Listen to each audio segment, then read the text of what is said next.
So what does it actually cost to purchase a property in the city of Toronto?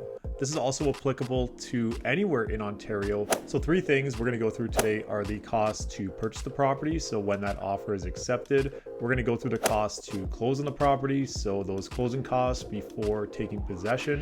And then we're going to go through the costs once you own the property on a month-to-month basis. I'm Michael Ouzas. I'm a realtor in the Greater Toronto area. I'd love to hear your thoughts in the comments down below on what you think about these closing costs as we go along.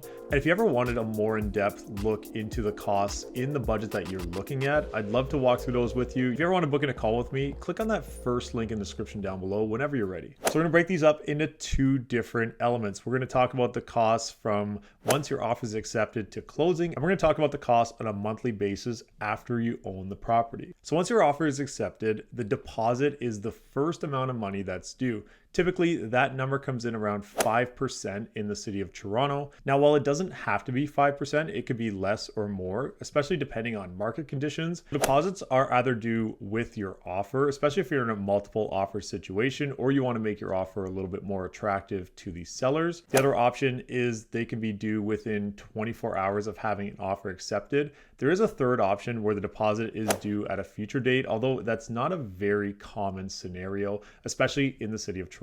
You're also going to want to make sure that that amount of money is accessible the moment that your offer is accepted. In most transactions, the deposit is held by the listing brokerage's trust account.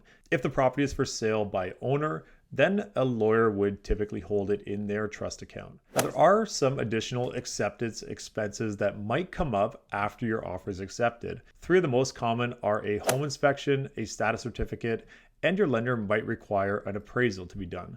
On average, a home inspection costs around $500, an appraisal somewhere between $300 and $500, and a status certificate, if it's not provided by the seller or the listing agent, would be $100. So that's what's due once your offer is accepted. Next up, we have closing costs, which are also part of the purchase breakdown. The biggest one would be the down payment. The deposit shows your good faith in the transaction. Your down payment is typically what's required by the lender when it comes to financing. So for example, if you are putting a 20% down payment on a property, which is conventional, then your 5% deposit would be deducted from the 20%, and that 15% would be due when you meet with the lawyers before closing. Your lawyer will send you an email and let you know what your final number is due on closing, but this is something to consider, that your deposit is different than your down payment. If you're putting the minimum 5% down on a property that's $500,000 or less, then your deposit will cover the entire down payment amount. The next closing cost is the land transfer tax, and this one doubles if you're in the city of Toronto.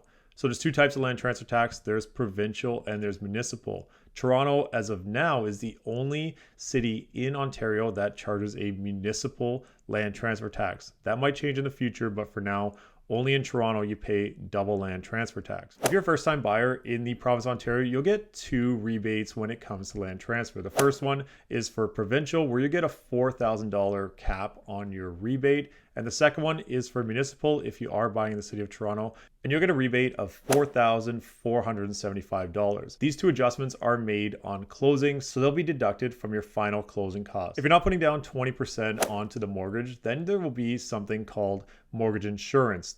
One of the most common is CMHC, and if CMHC applies to your loan, then there'll be a 8% tax on the loan applied to your closing costs. There's other costs to also look out for when you do close the property. Those are lawyer fees, title insurance, and if there's any adjustments due on closing. So for example, if the seller has paid the tax for the whole year and you take possession 4 months in, then you'll have to pay the seller back those 8 months, which they've already paid for taxes. All that comes down when the lawyer does the adjustments due on closing. So for this example, I took a $600,000 property in the city of Toronto.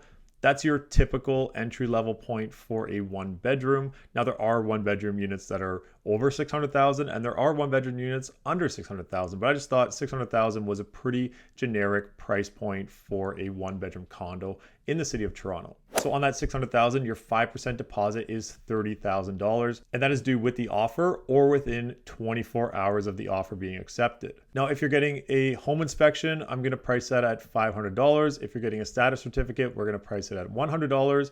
And if the lender requires an appraisal, we're going to price that at $300. So your total due on offer acceptance or within that Basically, that first week, if you're satisfying the conditions, will be $30,900. So for your closing costs on a $600,000 purchase, your remaining down payment is $5,000.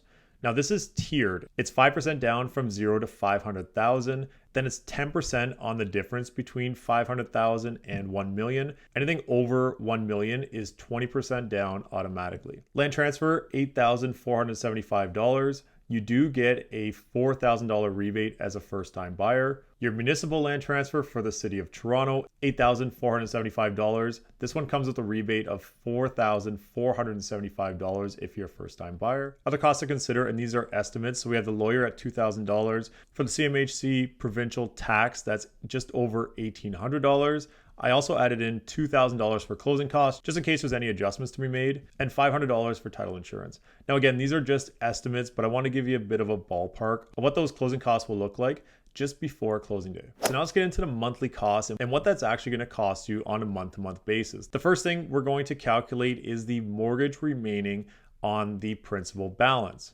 So you purchase for $600,000. If you don't put down the full 20%, then the mortgage insurance gets added to your mortgage balance. So for $600,000 with the minimum down payment, your mortgage remaining is $564,600. Mortgage insurance on that will be about $22,600. So your total mortgage balance remaining is $587,200.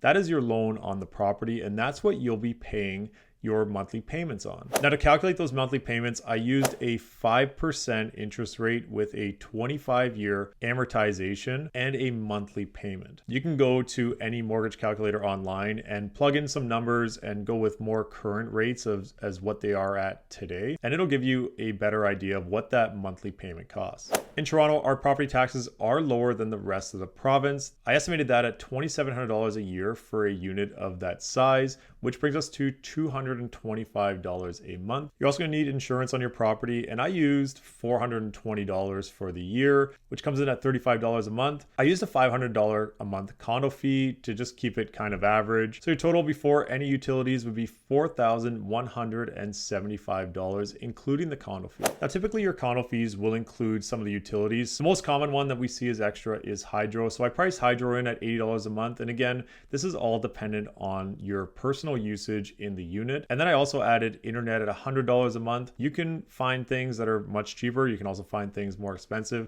Just depends what kind of internet TV package you would add on. And since most people add it on, I'm adding it on here. That's an extra $180 a month for both. So your total on a $600,000 condo purchase in the city of Toronto is $4,355 a month. So here you have it. There's your breakdown on the cost of a $600,000 condo in Toronto. I'd love to hear your thoughts down below on if it was more expensive or less expensive than what you thought. Also keep in mind, these are ballpark numbers and they're not exact figures. And if you do want something a little more dialed into a property that you're looking at, definitely book a call with me and we can jump onto a buyer consultation and walk through some of these numbers, or we can just talk about your situation and what you're thinking of doing. I'm more than happy to help. I'm Michael Ouzas. Thanks for watching.